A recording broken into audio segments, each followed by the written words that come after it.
Creed en sus profetas.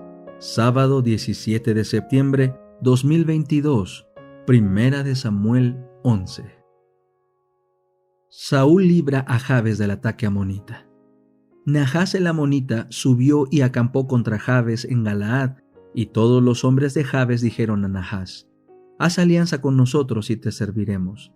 Nahás el amonita les respondió: haré alianza con ustedes con esta condición, que a cada uno de ustedes le saque el ojo derecho, de modo que yo ponga esta afrenta sobre todo Israel. Entonces los ancianos de Jabes le dijeron: danos 7 días para que enviemos mensajeros por todo el territorio de Israel. Si no hay quien nos libre, nos rendiremos a ti. Cuando los mensajeros llegaron a Gabaa de Saúl, dijeron estas palabras a oídos del pueblo, y todo el pueblo alzó su voz y lloró. Y he aquí que Saúl venía del campo tras los bueyes, y Saúl preguntó: ¿qué le pasa al pueblo para que llore? Entonces le repitieron las palabras de los hombres de Jabes.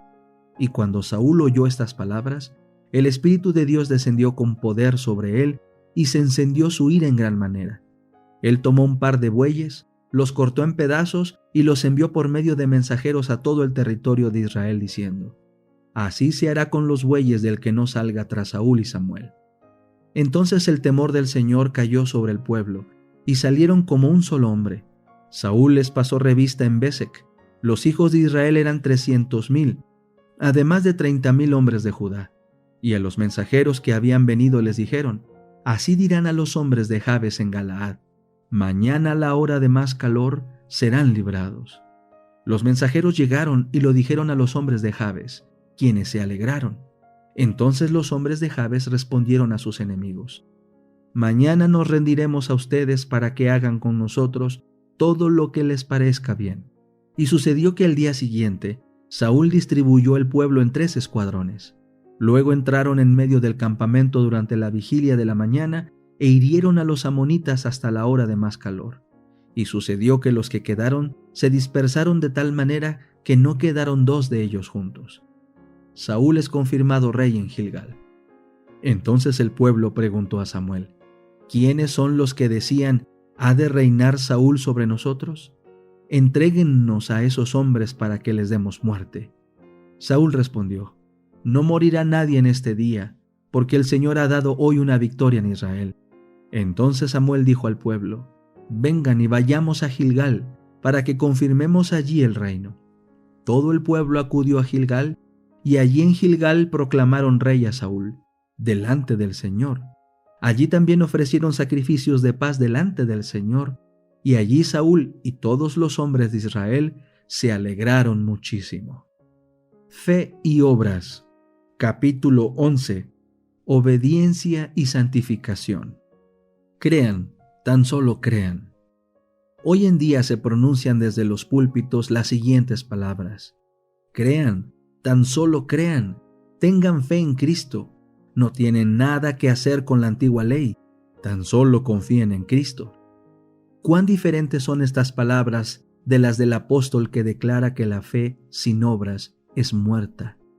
Él dice: pero sed hacedores de la palabra y no tan solamente oidores, engañándoos a vosotros mismos. Santiago 1:22. Debemos poseer la fe que obra por amor y purifica el alma. Muchos procuran sustituir una fe superficial con una vida recta y piensan que por medio de esto obtendrán la salvación. El Señor requiere en la actualidad exactamente lo que requirió de Adán en el Edén: la perfecta obediencia a la ley de Dios. Debemos poseer una rectitud sin ningún defecto, sin tacha alguna. Dios dio a su Hijo para que muriera por el mundo, pero Él no murió para abrogar la ley que era santa, justa y buena. El sacrificio de Cristo en el Calvario es un argumento incontestable que muestra la inmutabilidad de la ley. Su penalidad fue sufrida por el Hijo de Dios en favor del hombre culpable, para que mediante los méritos de aquel, el pecador pudiera por la fe en su nombre obtener la virtud de su carácter inmaculado.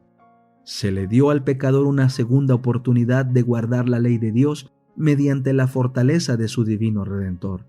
La cruz del Calvario condena para siempre la idea que Satanás ha colocado delante del mundo cristiano. que la muerte de Cristo abolió no solamente el sistema típico de sacrificios y ceremonias, sino también la inmutable ley de Dios, el fundamento de su trono, la transcripción de su carácter. Por medio de todos los artificios posibles, Satanás ha procurado invalidar la eficacia del sacrificio del Hijo de Dios, hacer que su expiación sea inútil y su misión un fracaso. Ha sostenido que la muerte de Cristo hizo innecesaria la obediencia a la ley y permitió que el pecador obtuviera, sin abandonar el pecado, el favor de un Dios santo. Ha declarado que la norma del Antiguo Testamento fue rebajada en el Evangelio y que los hombres pueden acudir a Cristo, no para ser salvados por sus pecados, sino en sus pecados. Pero cuando Juan vio a Jesús, anunció su misión diciendo: «He aquí el Cordero de Dios que quita el pecado del mundo». Juan 1:29.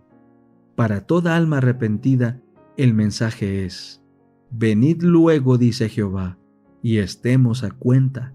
Si vuestros pecados fueren como la grana, como la nieve serán emblanquecidos. Si fueren rojos como el carmesí, vendrán a ser como blanca lana». Isaías 1:18.